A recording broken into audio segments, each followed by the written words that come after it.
আজ বানালাম নিরামিষের পটলের দোরমা।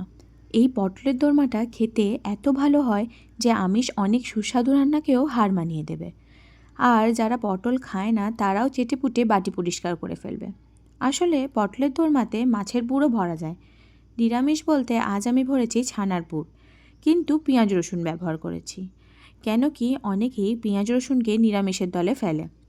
যদি আপনারা পিওর ভেজ খান তাহলে এই পেঁয়াজ রসুনটাকে স্কিপ করে দেবেন। রান্নাটা তাহলেও একদমই সুস্বাদু হবে। রান্নাটা একটু সময় সাপেক্ষ হলেও যাকেই খাওয়াবেন একেবারেই A++ রিভিউ পাবেন। এই রান্নাটা করার জন্যই প্রথমে পটলগুলোকে ভালো করে ধুয়ে ভেতর থেকে শাঁসগুলোকে বার করে নিয়ে একটু নুন মিশিয়ে একটা পেস্ট বানিয়ে সাইডে রেখে দিলাম। এরপর পটলগুলোকে নুন হলুদ দিয়ে ভালো করে ভেজে নিয়ে সাইডে রাখলাম। পুরের জন্য প্রথমেই তেলে পেঁয়াজগুলো ভেজে নিতে হবে। এরপর আদা রসুন বাটা দিয়ে ভেজে নিয়েছিলাম যতক্ষণ না কাঁচা গন্ধটা যায়। এরপর একে একে জিরে গুঁড়ো, ধনে গুঁড়ো, কাশ্মীরি লাল মির্চ পাউডার, নুন, গরম মশলা, চিনি মিশিয়ে কষিয়ে নিলাম। এবার আগে থেকে গ্রেট করা সেদ্ধ আলু আর পনিরের মিশ্রণটা যোগ করে ভালো করে ভেজে নিলাম।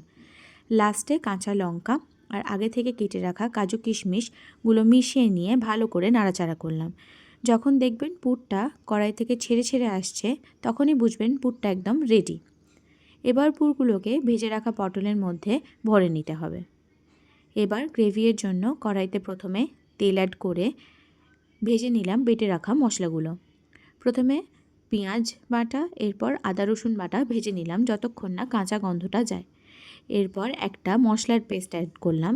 এই পেস্টে ছিল জিরে গুঁড়ো, ধনে গুঁড়ো, হলুদ, নুন, লঙ্কা গুঁড়োকে জলে মিশিয়ে। এরপর 2 চামচ দইয়ের পেস্ট অ্যাড করলাম। লাস্টে কাজু আর চারমগজের পেস্ট অ্যাড করে তেল ছাড়া অবধি নাড়াচাড়া করলাম। এবার পরিমাণ মতো জল অ্যাড করে পুর ভরা পটলগুলো গ্রেভিতে দিয়ে দিয়েছিলাম। লাস্টে একটু ঘি ছড়িয়ে নিলেই রেডি আমাদের পটলের দোরমা।